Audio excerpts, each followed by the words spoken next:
Bonjour, je suis Saint-Off Benjo, porte-parole de la direction de la diplomatie nationale d'Israël, ici pour vous fournir des mises à jour quotidiennes et des nouvelles en français. Les médecins et les forces de sécurité se rendent au lieu d'une attaque terroriste présumée à l'arme blanche au carrefour de Beth Kama dans le sud d'Israël. Une personne a été poignardée et se trouve dans un état critique. La police affirme que le terroriste qui a perpétré l'attaque a été neutralisé. Cette nuit, des avions de combat de l'armée israélienne ont frappé des sites militaires appartenant à l'organisation terroriste du Hezbollah dans les régions de Meis el-Jabal et d'Ait al-Shab dans le sud du Liban. De plus, tout au long de la journée, l'artillerie de Tzahal a frappé dans la région de Wadi Hamoul, située aussi dans le sud du Liban.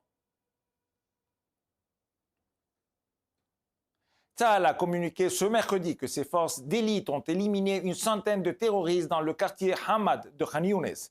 Des raids sur des immeubles à nombreux étages combinés à plus de 100 frappes aériennes dans la région ont permis de remporter des résultats opérationnels positifs.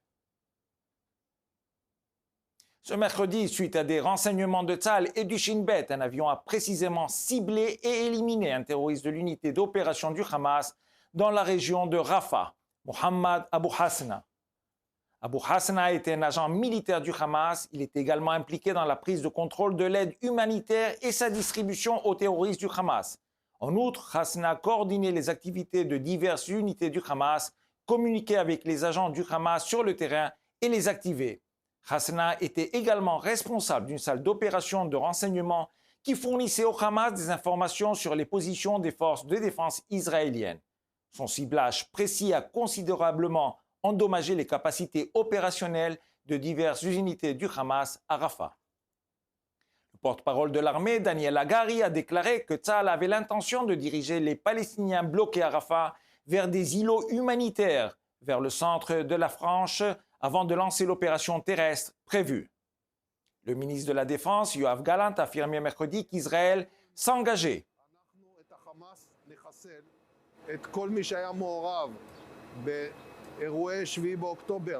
Israël s'engageait à traduire en justice tous ceux qui ont été impliqués dans les événements du 7 octobre. Soit nous les éliminerons, soit nous les jugerons en Israël. Le général Gallant s'est exprimé lors d'une visite dans la bande de Gaza avec la division 162 où il a procédé à une évaluation de la situation avec les commandants de la division.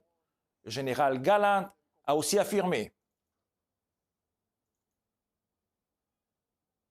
un travail extraordinaire est effectué ici, au-dessus et en dessous du sol. Les forces sont présentes partout et la conclusion est qu'il n'y a pas d'endroit protégé pour les terroristes dans la bande de Gaza.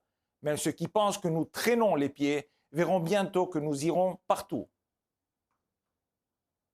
160 jours après avoir été pris en otage à Nahal Oz, Judith Raanan a raconté ses premiers moments de captivité. Judith a été l'une des premières otages à être libérée. Peu après avoir franchi la frontière de Gaza, elle a été emmenée à l'hôpital avec d'autres otages. L'accueil a été des plus saisissants.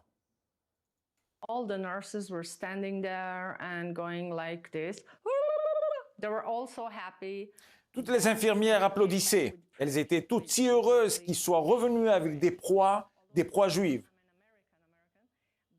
Nous avons capturé notre proie et tout le monde en est très heureux. Il s'agit là d'une autre preuve montrant que le Hamas a constamment utilisé des installations humanitaires pour faire régner la terreur contre Israël.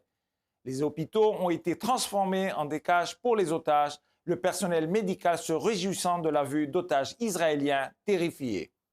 Il y a encore 134 otages israéliens détenus par le groupe terroriste du Hamas. Nous ferons tout ce qui est en notre pouvoir pour les ramener chez eux en paix. Comme toujours, nous sommes à votre disposition pour toute information additionnelle aux coordonnées affichées à l'écran. Merci de votre attention.